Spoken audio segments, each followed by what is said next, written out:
राजमाता जिजाऊ, छत्रपती शिवाजी महाराज, घटनेचे शिल्पकार आदरणीय डॉक्टर बाबासाहेब आंबेडकर,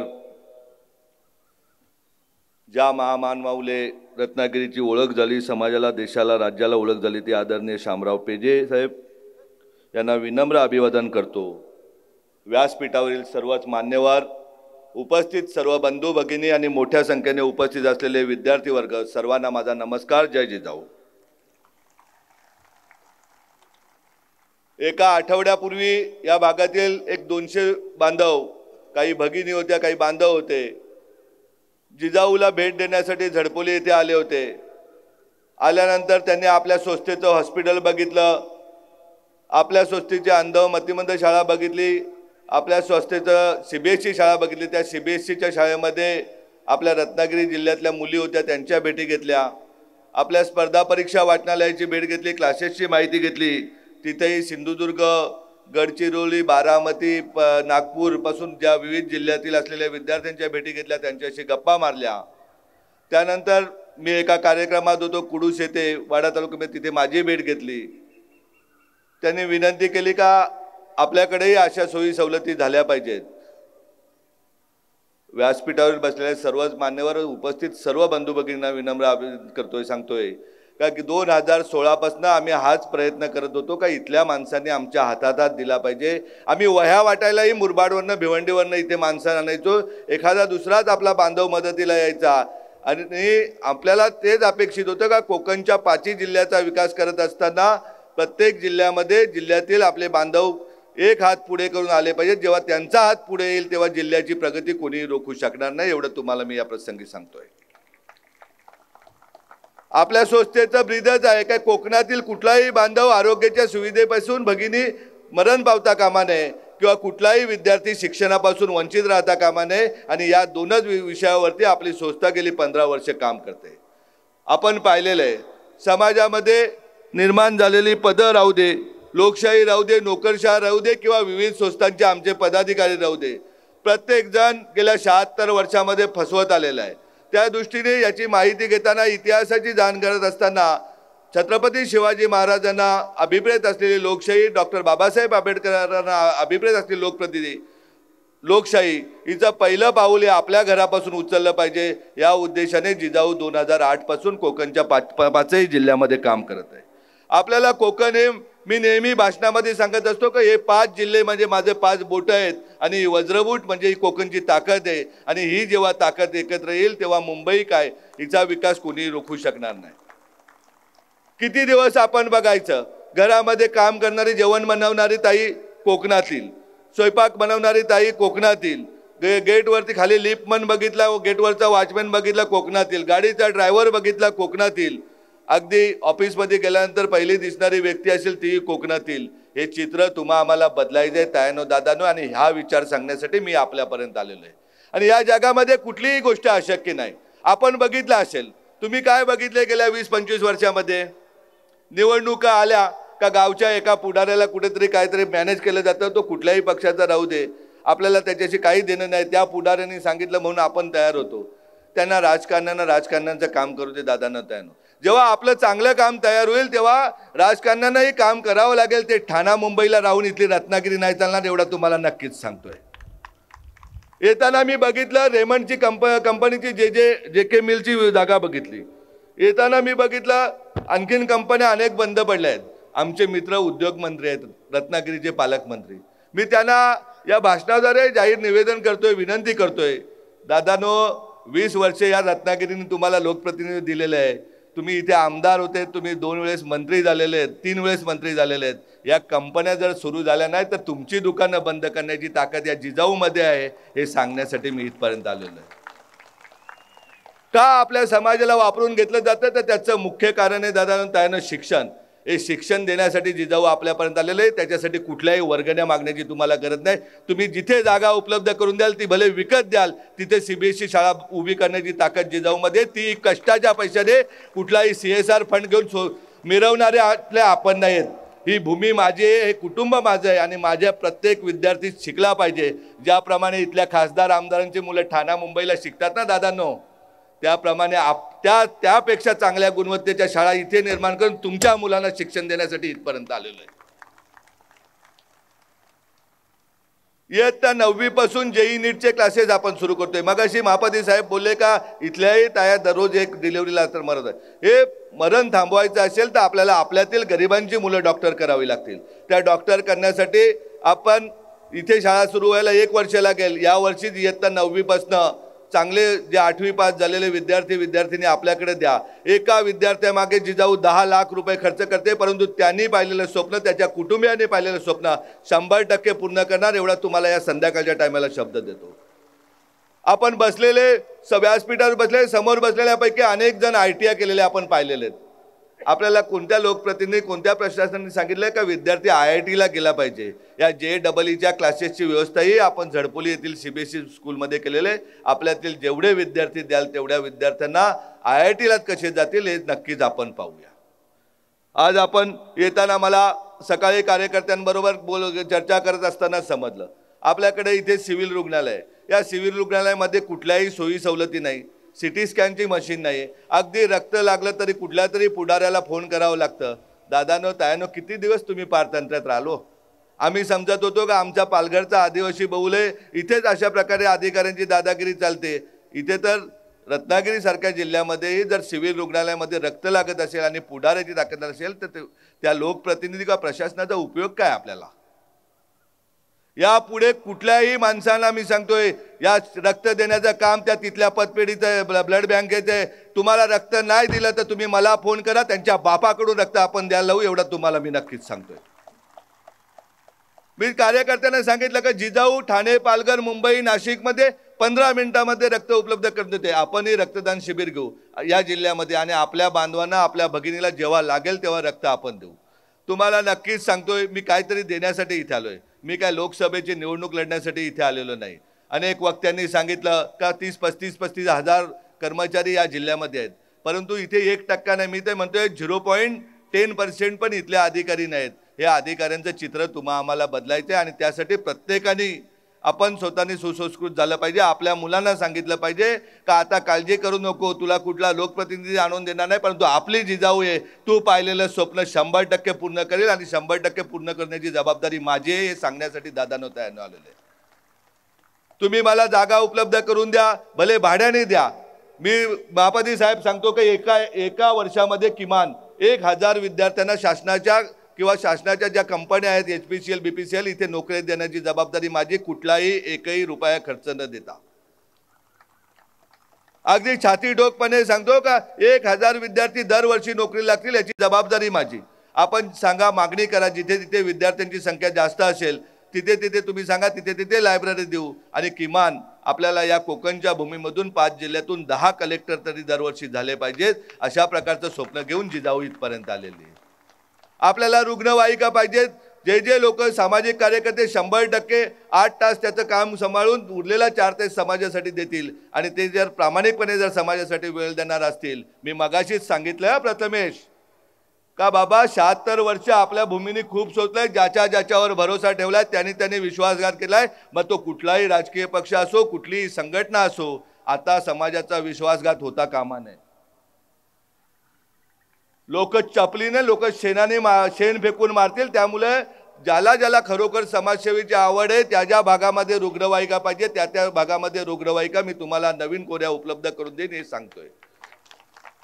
दर महिन्याला आपलं हॉस्पिटल व्हायला उद्या 2 वर्ष लागतील रत्नागिरीचं, परंतु दर महिन्याला किमान 6 आरोग्य शिबिरं घेऊन त्या आरोग्य शिबिरातून निघालेला आपला बांधव आपली भगिनी अगदी डोळ्याच्या शस्त्रक्रियेपासून कॅन्सरपर्यंत कुठलाही आजार आपल्या बांधवांना निघाला त्याला एकही रुपया खर्च न करता 100% बरं करण्याचं काम आपली जिजाऊ करेल हे सांगायला इथपर्यंत आलेलो आहे.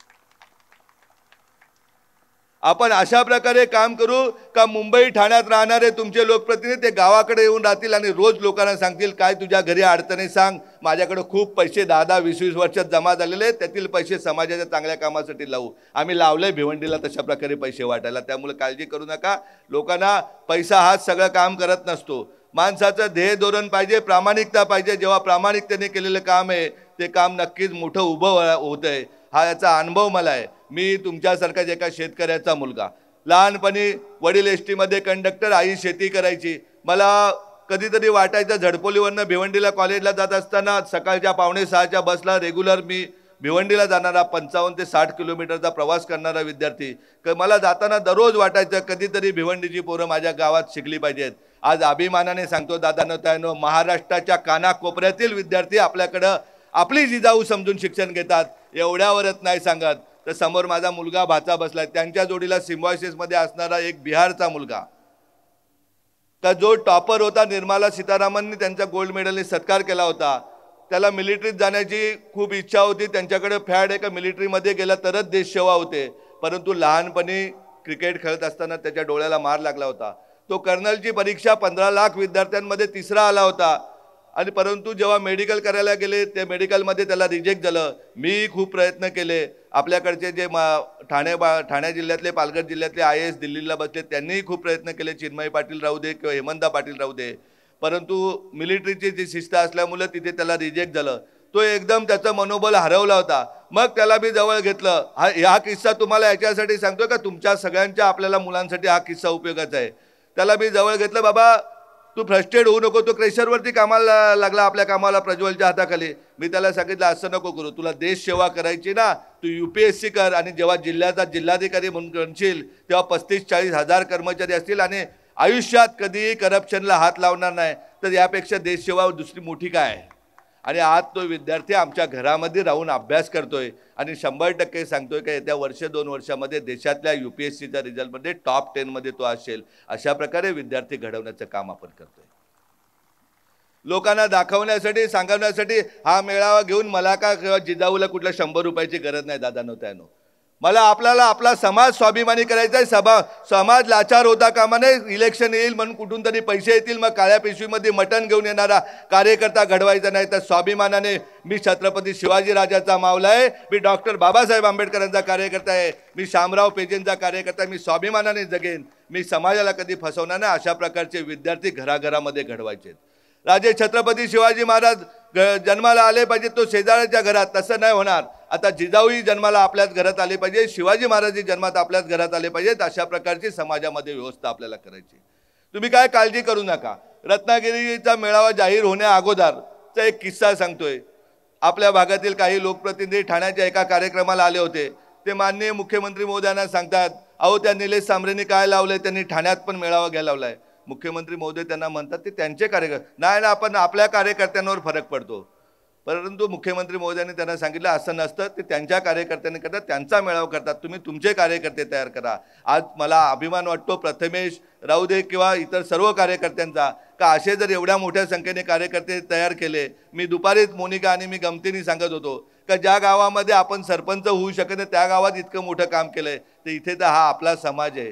मग तो OBC समाज राहू दे, मराठा समाज राहू दे, दलित समाज राहू दे, यांचा कोण वाली आहे. यांचा वाली म्हणून आपल्याला काम करावं लागेल. मी माझ्या दोन्ही बहिणींना सांगितलं, कार्यकर्त्यांना सांगितलं का दर शुक्रवारी संध्याकाळी तुमचं विराट ट्रेननी भरायचं आणि तुम्ही रत्नागिरीमध्ये यायचं. प्रत्येकाने एक तालुका वाटून घ्या आणि त्या तालुक्यामध्ये आरोग्य आणि शिक्षणावरती तुम्ही काम करा. हे बांधवही आपले आहेत, या भगिनी आपल्या आहेत, यांनाही वाचवण्याचं काम आपल्याला करायचं आहे. इथल्या मुलांनाही शिक्षण देण्याचं आपल्याला काम करायचं आहे. आज 35,000 कर्मचाऱ्यापैकी जरी 350 कर्मचारी आपल्याकडे नसतील तरी तुम्हाला मी सांगतोय का दरवर्षी 1000 कर्मचारी या रत्नागिरीतून आपण निर्माण करू.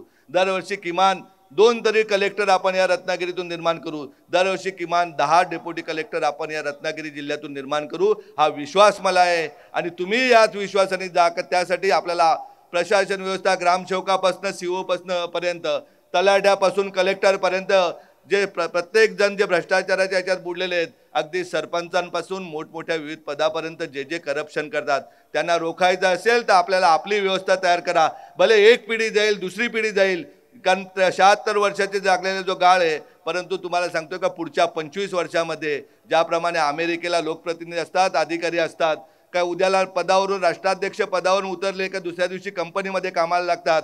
राजकारण ही 100% समाजकारण आहे. अशा प्रकारे जे काम करतात तशा प्रकारची व्यवस्था आपल्या देशामध्ये पण निर्माण झाल्याशिवाय राहणार नाही. त्यासाठी आपल्याला चांगलं काम केलं पाहिजे, एका ध्येय धोरणाने काम केलं पाहिजे, कुठल्याही स्वार्थाशिवाय काम केलं पाहिजे. इथे बसलेले सगळ्या बंधू भगिनींना सांगतोय, आपण गरीब आहात म्हणून आपल्याला काही समाजकारण करता येत असं नाही. आपल्याला प्रत्येकाला अजरामर होण्याचा चान्स आहे. आपण आपल्या मुलांना तर शिकवायचंच आहे, परंतु ज्या गावामध्ये एखादा गरीब आदिवासी बांधव असेल, दलित बांधव असेल, मुसलमान बांधव असेल, ज्यांच्या घरामध्ये परिस्थिती नाही त्यांच्याही मुलांना शिकवायचं आहे. जिथे तुम्हाला अडचण येईल तिथे आवाज द्या. तुमचा बांधव हा भाऊ म्हणून तुमचा बरोबर असेल एवढं तुम्हाला सांगतोय. परंतु ज्याला आईबाप नाही त्या मुलालाही आपल्याला शिकवायचं आहे, ज्याला वडील नाही त्यालाही शिकवायचं आहे. तुमच्याकडे या जिल्ह्यामध्ये नसेल शिक्षण व्यवस्था, तुम्ही मला आवाज द्या. दरवर्षी 5, 50, 100 पोरांना ठाणे पालघर जिल्ह्यामध्ये चांगल्या इन्स्टिट्यूटमध्ये शिक्षण देण्याचं काम जिजाऊ करेल एवढं तुम्हाला सांगतोय. परंतु प्रत्येक विद्यार्थी हा शिकलाच पाहिजे. आज काय परिस्थिती रत्नागिरीच्या सिव्हिल हॉस्पिटलची, काय परिस्थिती रत्नागिरीच्या जिल्हा परिषद शाळांची. आता असं नाही राहिले लाल रस्ते महापौर साहेब, आम्ही तर सकाळपासून फिरतोय, जिकडे तिकडे कार्पेट पे कार्पेट चालू आहे, बीएम पे बीएम चालू आहे. मी एवढीच विनंती करतो इथल्या लोकप्रतिनिधींना, ज्याप्रमाणे तुम्ही तुमच्या राजकीय पदाचा फायदा घेऊन जसे किरण भैयासारखे तुम्ही जर व्यावसायिक निर्माण केले, तर आमच्या या समाजातील 100 मुलं तरी व्यावसायिक निर्माण करा. तर तुमचा आदर्श समाज घेईल आणि तुम्ही 20 वर्ष काय आणखीन 50 वर्ष राज्य कराल. परंतु तुम्ही जर फक्त एकटाच मोठा झाला पाहिजे, माझ्याच घरातील माणूस मोठा झाला पाहिजे, मराठा ओबीसी मध्ये वाद लावून आपल्याच घरामध्ये सगळी पदं आली पाहिजेत, अशा प्रकारे स्वप्न पाहत असाल तर तुम्हाला आता थांबावं लागेल, पूर्णविराम घ्यावा लागेल. मुंबईत राहून ठाण्यात राहून इथलं राजकारण नाही चालणार. आम्हाला 100% प्रामाणिकतेने आता तुमचं पोट भरले, तुम्ही आता समाजासाठी 100% वेळ दिला पाहिजे, 100% योगदान दिलं पाहिजे. या मोठमोठ्या कंपन्या तिथे आमच्या बांधव भगिनी शिकलेले विद्यार्थी त्यांना नोकऱ्या मिळाल्या पाहिजेत, त्यांनाही व्यवसाय मिळाला पाहिजेत. सार्वजनिक बांधकाम खातं काय आपलं एकट्याचं घरचं नाही आहे. समाजातील जो सुशिक्षित बेकार अभियंता आहे, ज्यांना व्यवसाय नाही त्यांना व्यवसाय देण्यासाठी तुम्ही तयार झाले पाहिजे. तुम्ही तुमचा एक हात पुढे करा. तुम्ही तुमची कंपनी रजिस्ट्रेशन देत नसाल तर आम्ही आमच्या कंपन्या देऊ. परंतु या समाजामधील इथे बसलेल्या आमच्या बांधवाबद्दल रत्नागिरी जिल्ह्यातील कानाकोपऱ्यातून उद्योजक उद्या ठेकेदार निर्माण झाले पाहिजेत, त्यांना समाजाची जाण असणारे झाले पाहिजेत. एकट्या माणसाने कुठंतरी थांबलं पाहिजे. जेव्हा आपण आपल्याबरोबर हजारो लोकांना उभे करू, मी सांगतोय रत्नागिरीकरांना का मी जेव्हा एकटा व्यावसायिक झालो, पण माझ्याबरोबर त्यावेळी काळामध्ये शिंद्यांची मोनोपोली होती, ज्याप्रमाणे आपल्याकडे सामंतांची, त्याप्रमाणे ज्या दिवशी मीठ व्यवसायामध्ये गेल्यानंतर ठाणे पालघर जिल्ह्यामध्ये एखादा सिंधी कुठेतरी सापडतो. परंतु सगळे जे ठेकेदारी आहेत ते सगळे आपले भूमिपुत्र ठेकेदारी करतायत आणि गुन्ह्या गोविंदाने आम्ही सगळेजण व्यवसाय करत असतो. भले अधिकारी आपल्याकडे जे कमी असतील, परंतु व्यवसाय करणारे, व्यावसायिक निर्माण करणारी आपली जिजाऊ संस्था आहे. आपणही सांगा, ज्याच्या इच्छा असतील त्यांनी सांगा, त्यांच्यासाठी रजिस्ट्रेशन देऊ. त्यांना प्लांट पाहिजे प्लांट टाकून देऊ. जवाहर अर्बन बँक आपलीच आहे. उद्या डांबर लागली डांबर देऊ, सिमेंट देऊ. परंतु आपल्याला एकटा माणूस मोठा होण्यापेक्षा हजारो लाखो करोडो लोक मोठी करायचे आहेत. जेव्हा करोडो लोक मोठे होतील तेव्हा हा देश हा खरोखरच अदानी अंबानीपेक्षा सुजलाम सुफलाम आणि सगळ्या दृष्टीने मजबूत देश राहील, एवढं मी नक्कीच आपल्याला सांगतो. तुम्ही तुमची तयारी दाखवा दादांनो तायांनो. का रेग्युलर क्लासेसची व्यवस्था करायची असेल तर मी रत्नागिरी आणि चिपळूण 2 ठिकाणं तुम्हाला दर शुक्रवार शनिवार रविवार रेग्युलर क्लासेसची व्यवस्था करतो. अगदी MPSCची करतो, UPSCची करतो. गट क ड मध्ये दरवर्षी हजारो विद्यार्थ्यांना सहज नोकऱ्या मिळू शकतात. 36 प्रकारच्या परीक्षा दरवर्षी केंद्र शासन आणि राज्य शासनाच्या होत असतात. त्याच्यासाठी कुठल्याही आरक्षणाची गरज नसते, काय नसते, त्या परीक्षा होतच असतात. त्या परीक्षांची पूर्वतयारी करायची असेल तर तुम्ही तयारी सांगा. कुठलाही एकही रुपया तुम्हाला वर्गणी काढायची गरज नाही, पावती फाडायची गरज नाही. ही जिजाऊ तुमच्यासाठी रेग्युलर क्लासेसची व्यवस्था करेल. रेग्युलर पोलीस अकॅडम्या जिथे जिथे पाहिजे तिथे सांगा. सैन्य भरती सांगा. आपण जे मागाल ते मागण्यासाठी अगदी अधिकाराने मागा. हा तुमचा भाऊ आहे, परंतु प्रामाणिकता एका बाजूने नाही, दोन्ही बाजूनी तुम्हालाही ठेवायला लागेल. ही देश सेवा आहे, जी आपण करतोय, जिजाऊ काम करते, ही देश सेवा आहे. या देश सेवेसाठी तुम्हालाही तुमचा एक हात पुढे करावा लागेल. एक हात पुढे करून आपण सर्व मिळून आपल्या कोकणचा विकास नक्कीच करूया. ज्यांना कोणाला अद्याप वाटत असेल का झडपोली जाऊन बघितली पाहिजे, त्या लोकांनी सांगा. केदार चव्हाण म्हणून आपल्या इथले संपर्क प्रमुख आहेत, त्यांना सांगा का त्यांनी इथनं गाडीची व्यवस्था करेल, तुम्हाला आणून झडपोली दाखवेल. मग ज्या पक्षाचे आपण सगळे कार्यकर्ते असाल त्या लोकप्रतिनिधीला विनंती करा का ज्या माणसाला उद्या ज्या गावामध्ये सरपंचही होता येत नाही, तो माणूस जर स्वतःच्या व्यवसायातून इतकं करत असेल तर दादांनो तुम्ही आता काहीतरी केलं पाहिजे. तुम्ही प्रायव्हेट इन्स्टिट्यूट काढून ना आमच्याकडे लाखो रुपये द्यायला नाही आहेत. तुमची मुलं उद्या सिंगाण्याला शिकतात किंवा मुंबईच्या एखाद्या शाळेमध्ये शिकतात. आमच्या मुलांना जिल्हा परिषदेच्या शाळांना शिक्षक तरी द्या. जिल्हा परिषद शाळा ज्या गळक्या आहेत तिथे इकडनं पाणी येतं तिकडनं पाणी जातं, या तरी थांबवा. निव्वळ रस्ते गुळगुळीत किंवा पुतळे बसून समाजाचा विकास नाही होणार. समाजाच्या मुख्य गरजा आहेत शिक्षण, आरोग्य, रोजगार, महिला सक्षमीकरण, पिण्याच्या पाण्याची व्यवस्था. या गोष्टींकडे लोकप्रतिनिधी लक्ष दिलं पाहिजे. आज बघायला गेलं तर मला माहिती मिळाली की अनेक कंपन्या बंद पडून त्या कंपन्या नक्की कोणी विकत घेतल्यात या इथल्या युवकांनी तपासणी करावी, जनजागृती करावी. जर लोकप्रतिनिधी जर हजारो लोकांना बेरोजगार करून जर कंपन्या घेत असतील तर हे आम्हाला रोखावं लागेल. ही भूमी छत्रपती शिवाजी महाराजांची आहे. मुठभर लोक येऊन आपल्यावर राज्य नाही करू शकत. आपण लक्षात आलं पाहिजे का ही भूमी आपली आहे आणि आपल्या भूमीच्या विकासासाठी जर कुठलाही उद्या निलेश सांबरे जरी चुकीचं काम करेल तरी त्याला कॉलरला धरून जाब विचारायची ताकद तुमच्यामध्ये निर्माण झाली पाहिजे, स्वाभिमान निर्माण झाला पाहिजे. हे सांगण्यासाठी मी इथपर्यंत आलोय आणि अगदी अनुभवाने सांगतोय. एक छोटंसं रोपटं 2008 साली आपण लावलं, परंतु आज ठाणे पालघर जिल्ह्यातली कुठलीही निवडणूक अगदी छोट्यापासून सगळे पक्ष एका बाजूला एकत्र असतात ना, एका बाजूला जिजाऊ असते. जवाहर अर्बन बँकेची निवडणूक झाली होती, पालघर जिल्ह्याची सगळ्यात मोठी बँक. अगदी सिंधुदुर्गापासून पैसा आला होता त्या बँकेच्या निवडणुकीमध्ये आपला पॅनल पाडण्यासाठी. परंतु समाज जागृत असतो. अगदी मुसलमान बांधव, दलित बांधव, आदिवासी बांधव, ओबीसी बांधव सगळ्यांनी भरभरून मतदान करून 17 पैकी 14 सीट आपल्या पदरात दिले. आज तुम्ही निवडणुका ऐकल्या असतील, या पक्षाची पूर्ण सत्ता आली, त्या पक्षाची पूर्ण सत्ता आली. स्टेजवरती विक्रमगडचे नगराध्यक्ष बसलेत. महाराष्ट्रातली अशी एकमेव नगरपंचायत आपली आहे की जिथे 17 पैकी 16 सीट आपल्या निवडून आलेले आहेत. लोक कामाला दाद देतात दादा नव्हत्या, परंतु कामाचा हेतू प्रामाणिकपणे पाहिजे आणि प्रामाणिकपणे हेतू असलेल्याला कुठेही अपयश नसतं, एवढं सांगतोय तुम्हाला. आज जाताना प्रत्येकाने मनाशी ठरून जा. ज्याप्रमाणे छत्रपती शिवाजी महाराजांचं नाव घेतलं जातं, ज्याप्रमाणे डॉक्टर बाबासाहेब आंबेडकरांचं नाव घेतलं पाहिजे जातं, त्याप्रमाणे कमीत कमी गावामध्ये जिल्हा परिषद एरियामध्ये आपलं नाव होण्याची आयती संधी आलेली आहे. जर कुठलाही रुग्ण दिसला तर जिजाऊशी संपर्क करा. जिजाऊ त्याला बरं केलं, परंतु नाव तुमचं होईल. जर कुठलाही विद्यार्थी दिसला ज्याला आई वडील नाही, तुमच्याकडे नाही, तर तुम्ही जिजाऊशी संपर्क करा. त्याला नक्कीच पाहिजे ते शिक्षण देण्याची व्यवस्था जिजाऊ करेल आणि तो जेव्हा घडेल तेव्हा नाव तुमचं होईल, तुम्ही आजरामर व्हाल. जेव्हा ज्याला वडील नाही तो विद्यार्थी तुम्हाला दिसेल आणि त्याला जर शिक्षणाची गरज असेल त्यावेळेस तुम्ही आवाज द्या. तुम्ही आवाज दिल्यानंतर जिजाऊ त्याला शिक्षण देईल. तो जेव्हा मोठ्या पदावर जाईल तेव्हा तुमचा इतिहासामध्ये नोंद होणार आहे, कारण हा अनुभव आहे. आपल्या जिजाऊ संस्थेमध्ये एवढी ताकद आहे का जो आई वडील नसलेला मुलगा UPSC होऊन IPS ऑफिसर म्हणून होतो. जिच्या पोटामध्ये 2.5 महिन्याचं बाळ असताना पती निधन होतात, ती लोकांची धुनी भांडी करत असते. जेव्हा जिजाऊच्या संपर्कात येते, केदार चव्हाण, परेश कारंडेंच्या संपर्कात येते, तिथं धुनी भांडी बंद करून त्याला पगार दिला जातो. आज मुंबई महापालिकेमध्ये फायर ब्रिगेडमध्ये अग्निशामक दलामध्ये 40,000 रुपये पगाराची पहिल्या स्टार्टला नोकरी तिला दिली जाते. काही अशक्य नाही. कचऱ्याच्या ढिगावरती काम करणारी मुलगी जिला आई वडील नाही, तिला जिजाऊच्या संपर्कात येते, केदार परेशच्या संपर्कात येते, तिला हॉटेल शिक्षण दिलं जातं, 10वी केली जाते, 12वी केली जाते, तिला हॉटेल मॅनेजमेंटचं शिक्षण दिलं जातं. आज रत्नागिरीच्या 5 स्टार हॉटेलमध्ये एक हॉटेल मॅनेजमेंटचं शिक्षण घेऊन ती नोकरी करणारी मुलगी आपण आपल्या दीपाली नावाची मुलगी आपल्यातून निर्माण केलेली आहे. काही गोष्ट अशक्य नाही. आम्हाला 2 डोळे 2 हात आहेत. आपल्याकडे ब्लाइंड स्कूल आहे, आपल्याकडे मंदीबंद शाळा आहे. जे आले होते बांधव त्यांनी बघितलेले, त्यातीलही अनेक मुली या UPSCचा स्टडी करतात. काल परवा तिथले प्रिन्सिपल गायकवाड सर यांना आपल्या राज्य सरकारच्या कृषी विभागामध्ये सिनियर क्लर्क म्हणून नोकरी दिली. ते जर करू शकतात तर आम्हाला का नाही करू शकत? आपल्याला शेतीवरतीही काम करायचंय. वारंवार बोंबलून आम्ही सांगत असतो, मुंबईच्या बाजूला असलेले जिल्हे आमचे, धुवाधार पाऊस पडतो, अनेक धरणं झालेले, धरणामध्ये तांब्यावर पाणीही नाही, परंतु त्या धरणांना आपण व्यवस्थित दुरुस्त करायला लावू. त्या धरणातील पाणीचं नियोजन करू. शेतीसाठी चांगलं नियोजन झालं पाहिजे. दुग्ध शेती झाली पाहिजे. मग गाई म्हशी आणून दूध आपलं हा रस्ता पूर्ण झाल्यानंतर मुंबईला येईल. भाजीपाला मुंबईला येईल. जर कोल्हापूरचा भाजीपाला मुंबईला येत असेल, नगरचा भाजीपाला येत असेल, बारामतीचं दूध जर मुंबईला येत असेल, तर त्यापेक्षा सर्वजण आपण जवळ आहोत. आपल्या भागातील विकास करण्यासाठी, आर्थिक सुबत्ता आणण्यासाठी आम्ही एकत्र राहून एक शपथ घेऊया का मला माझ्या भूमीचा विकास करायचा आहे. ज्याप्रमाणे सिंधुदुर्ग बांधला, ज्याप्रमाणे रायगड बांधला, त्याप्रमाणे तालुक्यामध्ये चांगल्या CBSE स्कूल बांधूया.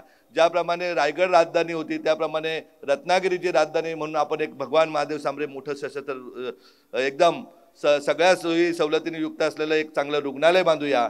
अगदी आपल्याला कुठल्याही ताईला रस्त्यामध्ये मरण येणार नाही, कुठल्याही बांधवाला मुंबई ठाण्यामध्ये उपचारासाठी यावं लागणार नाही, किंवा कुठल्याही आमच्या भगिनीला मुलाकडे पैसे नाही, नवऱ्याकडे पैसे नाही म्हणून अंगावर आजार काढून मरण येणार नाही. अशा प्रकारची व्यवस्था आपण निर्माण करूया. परत परत मी एकदा सांगतो इथल्या आमच्या कार्यकर्त्यांना का आपला सर्वांचा हेतू हा प्रामाणिक ठेवा. जिजाऊ आपल्याबरोबर रात्रंदिवस 24 तास आहे. आपण ज्या ज्या मागण्या कराल त्या मागण्या 100% मी पूर्ण करेन. त्यासाठी कुठल्याही प्रकारचा मला उद्या कुठल्या अधिकाऱ्याकडून पैसे घ्यायला लागणार नाही, का कुठलंही काम न करता डायरेक्ट कार्पेट मारून पैसे घ्यावं लागणार नाही, का कुठल्याही पदावर जाऊन बदल्यांच्यामधून पैसे काढून लागणार नाही, का कुठल्याही इंडस्ट्र्या बंद करून त्याच्या जमिनी घेऊन त्याच्यातून पैसे येऊन मला नाही करायला लागणार. हा पैसा हा कष्टाने येणारे आमच्या 3 पिढ्या काम करतात, वडीलही काम करतात, मीही काम करतो, मुलगाही काम करतो. आपल्या घरामध्ये असा कुठलाही माणूस बेकार नाही. जो कष्टाने आलेला पैसा आहे, रोज 15 तास आम्ही कमीत कमी काम करतो, त्या पैशातून 1 तासाचा पैसा आमच्या कुटुंबासाठी गरज असतोय. उरलेला 14 तासाचा पैसा याच्यावर हक्क तुमचा सगळ्या समाजाचा आहे आणि त्या समाजाच्या उदात्तीकरणासाठी त्याचा कुठलाही स्वार्थ मनामध्ये न ठेवता काम केलं जातं. मगाचं उदाहरण छोटंसं राहिलं का 2000 गेले अनेक वर्ष आपण काम करत असताना आमच्याकडे भिवंडी लोकसभेची निवडणूक आहे. आता तुमच्याकडे रत्नागिरीच्या बरोबर आम्ही उमेदवारी डिक्लेअर केलेली का आम्ही उभं राहतोय. ज्यांच्याकडे 10-10 हजार कोटी रुपये, तेही ज्याप्रमाणे कुयलू आमच्याकडे बोलतात तर रात्रंदिवस ते झोपत नाही. त्यांना पिण्याच्या पाण्यामध्ये जिजाऊ दिसते. जिथे जिथे आम्ही जाऊ तिथे तिथे दुसऱ्या दिवशी जाऊन भेटी दिल्या जातात. कसले आमिष लोकांना दाखवले जातात. ज्यांनी 10 वर्ष कुठल्याही मतदाराबरोबर कधीही संवाद साधला नाही, ज्यांना लोकसभा मतदारसंघ माहिती नव्हता, ते आज गल्ली बोलायला दररोज फिरतायत. कधीतरी राम मंदिराच्या नावाने कोणाला आमिष दाखवतात, तर कधीतरी कसले गव्हर्नमेंटच्या PSC मधून गोळ्या वाटायचा मेडिकल कॅम्प करतात. अशा प्रकारची वेळ आपण एवढ्या मोठ्या माणसांवर आणू शकतो. एवढं काम आपल्या सत्यामध्ये आपण केलेल्या प्रयत्नामध्ये जर आपलं सत्य असेल तर आपल्या देशाचा इतिहास आहे का मोठमोठे राक्षस मारले होते. मोठमोठे का उद्या रामाच्या वेळेस आपण बघितलं रावण मारला होता, कंस मारला होता. आपल्या देशाचा इतिहास शिवाजी महाराजांच्या वेळेस मोगल मारले होते. ज्या ज्या वेळेस अनाचार होईल त्या वेळेस तुमच्यासारखी चांगली माणसं एकत्र येऊन या देशाच्या विकासासाठी काम करतील याची मला खात्री आहे. आपला हेतू प्रामाणिक आहे. मी परत परत सांगतोय, मी दाढीवाला आहे म्हणजे मी इथल्या नेत्यांसारखा दाढीवाला नाही. आपल्या घरातले माझे मोठे बाबा वारलेले, त्यामुळे मला केस दाढी करता आलेली नाही. तुम्हाला वाटलं असेल काय एक दाढीवाला बदलायचा आणि दुसरा दाढीवाला इथे आणायचा, तर तशी काही वेळ येणार नाही. मी फक्त आपल्या घरच्या दुःखामुळे दाढी आहे, परंतु आपला हेतू प्रामाणिकपणे. तुम्ही जर उद्या सांगितलं इथल्या बसणाऱ्या सगळ्या लोकांना जरी यायचं तरी मी रेग्युलर बसची व्यवस्था करेन. येऊन झडपोली बघा. जर एका व्यक्तीने ठरवलं, एका शेतकऱ्याच्या पोरांनी ठरवलं तर एवढं मोठं काम उभं येऊ शकतो. तर अशी पोरं आपल्याला गावागावात निर्माण करायची, ज्यांच्या नावाने गाव ओळखलं पाहिजे, ज्यांच्या गावाने तालुका ओळखला पाहिजे. या मंत्र्या संत्र्या आमदार खासदाराच्या नावाने आपल्या जिल्ह्याची ओळख नाही पाहिजे. या कलेक्टरच्या नावाने आपली ओळख पाहिजे. या न्यायाधीशाच्या नावाने आपली ओळख झाली पाहिजे. अशा प्रकारचे विद्यार्थी तुम्हा आम्हाला घडवायचे. या समाजसेवकाच्या नावाने जिल्ह्याला ओळखलं पाहिजे, तालुक्याला ओळखलं पाहिजे. अशा प्रकारच्या व्यक्तिमत्व तुम्हा आम्हाला तयार करायचे आहेत. आपण सर्वजण 4 वाजल्यापासून बसलात, खूप आनंद वाटला आणि नक्कीच मी सांगतोय मला पण जेवढा शक्य होईल तेवढा वेळ आपल्यासाठी नक्कीच देईन. आणि आपला समाज हा चांगला सदृढ करून चांगले विद्यार्थी दरवर्ष, मी काय कुठला राजकारणी नाही, मी बोललेलो आहे, 1 हात तुम्ही द्या. 1000 विद्यार्थ्यांचा नोकरीला लावून सत्कार करण्याची याच दिवशी याच मंचावरती तयारी करेन, एवढं मी तुम्हाला नक्कीच सांगतोय.